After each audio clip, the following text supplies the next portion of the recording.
முக்கியமாக இங்கு வந்து ஆரம்பத்திலே இருந்தார்கள்.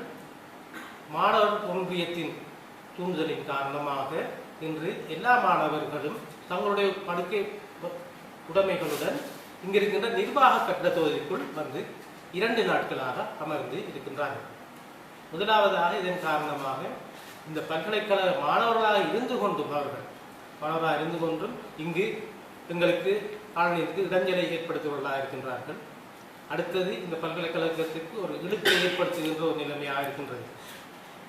இப்பொழுது புதுமுக மாணவர்கள் 17ஆம் தேதியிலிருந்து 20ஆம் தேதி வரை ஒவ்வொரு நாளும் இங்கு வந்து எங்களுடன் பதிவை செய்து கொண்டிருக்கிறார்கள். அவருடைய பெற்றோர்களும் கலந்து கொண்டிருக்கிறார்கள். இந்த வேளையிலே இந்த முக்கிய கட்டட தொகுதியாகிய இந்த நிர்வாக கட்டட தொகுதியில் வந்திருந்து இவ்வாறான ஒரு இடைஞ்சல்களை ஏற்படுத்துவதுடன் இடுக்கையும் அவதூறாகவும் எங்களுக்கு இந்த காரியங்களை செய்து கொண்டிருக்கிறார்கள்.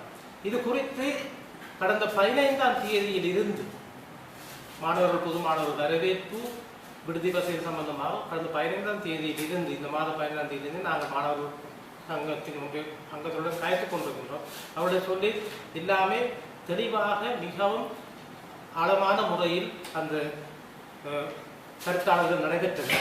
எங்களுடைய பல்கலைக்கழக பீடாதிபதிகள் பதிவாளர் ஏனைய அவர்களுடனும் கூட நாங்கள் கலந்து ஆலோசித்து இந்த விடுதி வசதிக்கு ஏற்பட்ட மாணவர்களையே நாங்கள் வாங்கலாம், மற்றவர்கள் கொஞ்சம் கொஞ்சமாக வேணும் அவர்கள் போக வேண்டும் என்று நாங்கள் ஏற்கனவே அறிவுறுத்தலுக்கிறதை செய்து கொண்டோம்.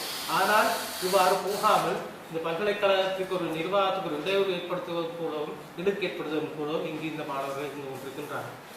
அதன் காரணமாக நேற்று பல்கலைக்கழகத்தின் பேரவை கூடி இந்த பிரச்சனைக்கு ஒரு தீர்வு காணும் வரைக்கும் கற்றல் நடவடிக்கைகளுக்கு இந்த 2ஆம் 3ஆம் வருட ஆணையினரை, அதாவது பல்கலைக்கழகத்தின் 1ஆம் இறுதி ஆண்டுக்கான அனைத்து பிற மாணவர்களான கல்வி கற்றல் நடவடிக்கை நடைபெறும். ஆனால் இந்த குறிப்பிட்ட 2ஆம் 3ஆம் வருட மாணவர்கள் வெளியிலே விடுதி வகையை எடுத்துக்கொண்டிருக்கக்கூடிய எடுக்க வேண்டிய மாணவர்களுக்கு கல்வி நடவடிக்கை நிறுத்தியும் அவர்களை இந்த வளாகத்திலிருந்து வெளியேறும்படியாகவும் நான் கேட்டுக்கொண்ட காரணம் என்னவென்றால் அவ்வாறாக அவர் நிர்வாக தொகுதிக்குள் அந்த அளவுக்கு மிக மோசமான நிலையில் அவர்கள் அந்த நிர்வாக தொகுதியை வைத்துக் கொண்டிருக்கின்றார்கள்.